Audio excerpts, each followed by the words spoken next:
नमस्कार, hot topic में आपका स्वागत है। मैं हूं अखिलेश शर्मा। जम्मू कश्मीर से जुड़े कई महत्वपूर्ण मुद्दों पर प्रधानमंत्री नरेंद्र मोदी कल एक सर्वदलीय बैठक की अध्यक्षता करेंगे, जिसमें कश्मीर के अलग अलग दलों के बड़े नेता शामिल होंगे। माना जा रहा है कि इस बैठक में जम्मू कश्मीर में परिसीमन की प्रक्रिया में सभी दलों के शामिल होने पर चर्चा होगी, ताकि राज्य में चुनाव की प्रक्रिया शुरू हो सके। राज्य में अनुच्छेद 370 के खात्मे के बाद प्रधानमंत्री के स्तर पर पहली बार इतनी बड़ी राजनीतिक बैठक बुलाई गई है। इस अहम बैठक में घाटी के 14 राजनीतिक दलों के प्रतिनिधियों को बुलाया गया है। इनमें नेशनल कॉन्फ्रेंस से फारूक अब्दुल्ला और उमर अब्दुल्ला, कांग्रेस से गुलाम नबी आज़ाद, गुलाम अहमद मीर और तारा चंद, पीडीपी से महबूबा मुफ्ती, बीजेपी से निर्मल सिंह, कविंद्र गुप्ता और रविंद्र रैना, पीपुल्स कॉन्फ्रेंस से मुजफ्फर बेग और सज्जाद लोन, पैंथर्स पार्टी के भीम सिंह, सीपीएम के एम.वाई. तारागामी और जेके अपनी पार्टी के अल्ताफ बुखारी के नाम हैं।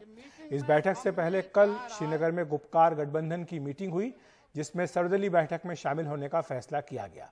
बैठक के बाद महबूबा मुफ्ती ने बयान दिया था कि वो पीएम के सामने जम्मू कश्मीर का विशेष दर्जा बहाल करने का मुद्दा उठाएंगे।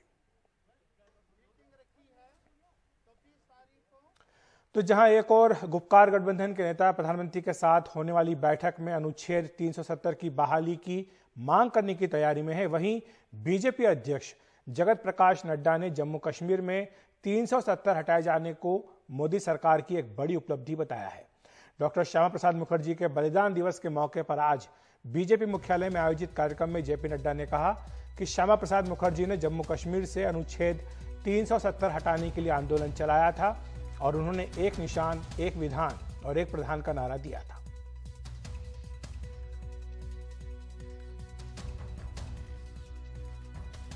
एक 130 करोड़ देश को संभाल करके आगे बढ़ाने का जो काम किया है वह बहुत ही सराहनीय। हम ये भी जानते हैं कि उन्होंने जम्मू कश्मीर भारत का अभिन्न अंग बने, धारा 370 समाप्त हो, 35A निरस्त हो, इसके लिए उन्होंने उस समय आंदोलन चलाया था और कहा था एक देश में एक विधान, एक प्रधान, एक संविधान। और आज हमको संतोष इस बात का होता है कि मोदी जी के नेतृत्व में धारा 370 समाप्त हुई है, 35A निरस्त हुआ है और अब कश्मीर भारत का अभिन्न अंग बना है। इस बात का हम सबको संतोष भी होता है। अब बात कर लेते हैं उत्तर प्रदेश की, जहां पूर्व मुख्यमंत्री और समाजवादी पार्टी के अध्यक्ष अखिलेश यादव ने दावा किया है कि उनकी पार्टी अगले साल होने वाले विधानसभा चुनाव में 350 सीटें जीतेगी। एनडीटीवी के श्रीनिवासन जैन से खास बातचीत में अखिलेश यादव ने कहा कि उत्तर प्रदेश में निश्चित तौर पर बीजेपी हार रही है।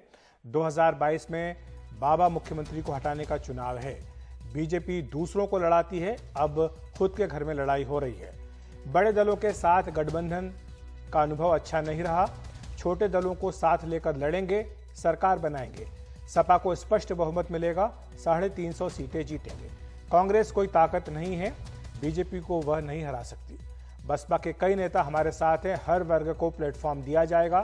बीजेपी को केवल कुर्सी की चिंता है, लोगों की नहीं। क्या अलायंस के लिए आप जिस तरह से आप पहले भी लड़ चुके हैं, आप last elections, Lok Sabha elections you fought with Mayawati, उससे पहले असेंबली इलेक्शंस विद कांग्रेस, इस बार क्या आप अकेले लड़ने का सोच रहे हैं या विद इन अलायंस? मेरा अनुभव बड़े दलों से अच्छा नहीं रहा, इसलिए बड़े दलों से कोई गठबंधन समाजवादी पार्टी नहीं करने जा रही है।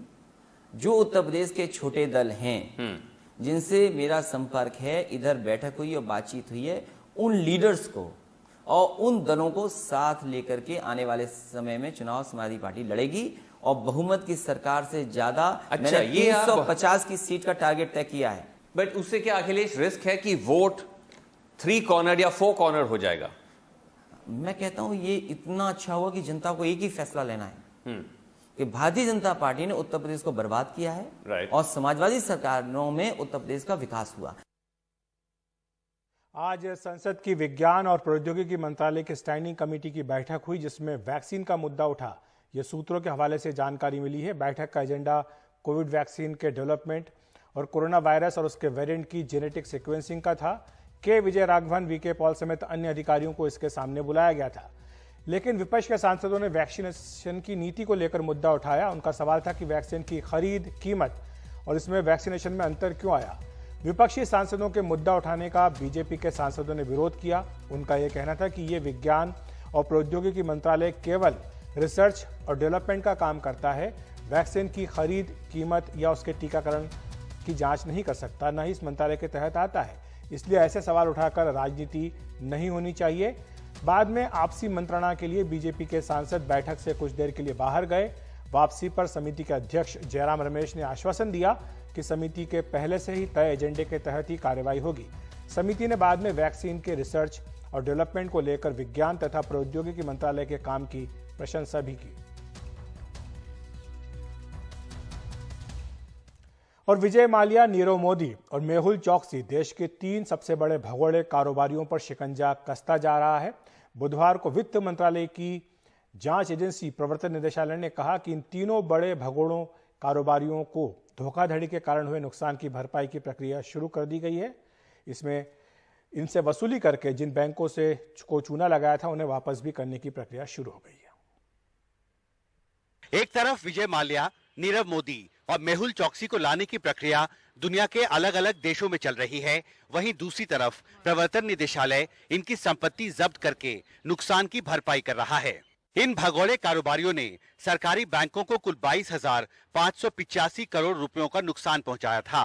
प्रवर्तन निदेशालय अब तक 18,170 करोड़ रुपए से ज्यादा की संपत्ति जब्त कर चुका है। इसमें विदेशों में स्थित 969 करोड़ की संपत्ति शामिल है। अब तक जब्त की गई संपत्ति में से 9,371 करोड़ रुपया पब्लिक सेक्टर बैंकों और भारत सरकार को ट्रांसफर किया जा चुका है। ईडी की जांच में ये बात सामने आई है कि इन तीनों भगोड़े कारोबारियों ने ज्यादातर संपत्ति किसी फर्जी कंपनी, तीसरे पक्ष या ट्रस्ट के नाम पर जुटा रखी थी। वित्त मंत्री निर्मला सीतारमण ने ट्वीट करके कहा कि भगोड़े कारोबारियों के खिलाफ सक्रियता से पहल होगी, उनकी संपत्ति जब्त की जाएगी और बकाया वसूला जाएगा। अब तक पब्लिक सेक्टर बैंक जब्त किए गए शेयर्स के जरिए कुल 1357 करोड़ रिकवर कर चुके हैं। जब्त की गई संपत्ति की बिक्री के जरिए सरकारी बैंक कुल 9,041 करोड़ रिकवर करेंगे।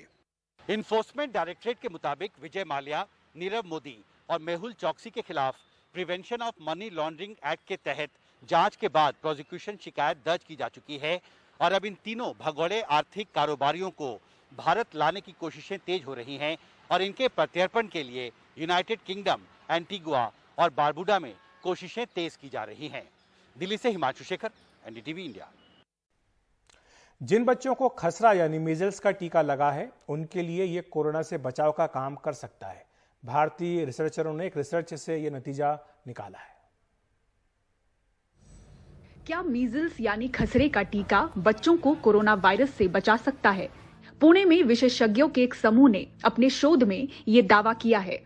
पुणे के बीजे गवर्नमेंट मेडिकल कॉलेज के 9 शोधकर्ताओं ने एक अध्ययन में पाया है कि खसरे का टीका बच्चों को कोविड-19 के खिलाफ सुरक्षा प्रदान कर सकता है।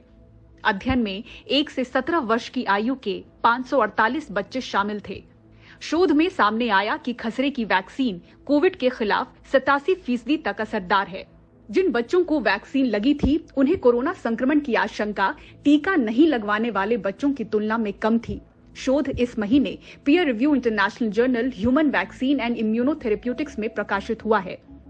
स्टडी के प्रमुख रिसर्चर और बाल रोग विशेषज्ञ डॉक्टर नीलेश गुजर ने कहा कि स्टडी के नतीजे बेहद सकारात्मक हैं और रैंडम क्लिनिकल ट्रायल के जरिए इस नई खोज पर मुहर लग सकती है। इसके लिए 2 टीके थे इम्पोर्टेंट, एक था BCG और दूसरा था MMR। तो दोनों टीकों का अभ्यास करने के बाद मेरे को पता चला कि MMR का टीका कारगर होने के ज्यादा चांसेस है।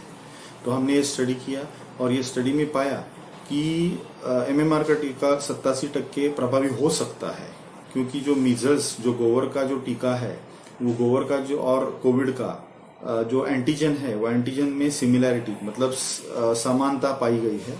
जो बच्चों का टीकाकरण रह गया है, कोविड के कारण हो, कोई पर्सनल कारण हो या फिर किसी और कारण हो, तो वो टीका करवा ले। खसरे का टीका बीते 35 वर्षों से भारत के टीकाकरण कार्यक्रम का हिस्सा रहा है। 9 महीने और 15 महीने पर यह वैक्सीन दी जाती है। एक्सपर्ट्स कहते हैं कि 4 से 5 साल की उम्र में तीसरा डोज भी अहम है। संक्रमण न होने की गारंटी नहीं, पर रोग का प्रभाव कम होने की संभावना जरूर है। कुछ बच्चे ऐसे भी है जिन्होंने तीनों टीके ले लिए, 9 महीने का, 15 महीने का और 5 साल का। उनके बाद भी उनको कोविड का संक्रमण हुआ है। ज़्यादातर बच्चे वो यूजुअली असिम्टोमेटिकल माइल्ड सिम्टम्स में रहे, फीवर या झोला उल्टी या खांसी सर्दी हुई है और 2-3 दिन में अच्छे हो गए। जो बच्चे जिनको मीजल्स वैक्सीन नहीं मिले उनमें ज़्यादातर सिवियरिटी ज़्यादा होने के चांसेस है। देश में साल 2018 से 18 साल से कम उम्र के उन बच्चों को कवर करने के लिए एक अभियान शुरू हुआ जिन्हें समय पर टीका नहीं मिला था।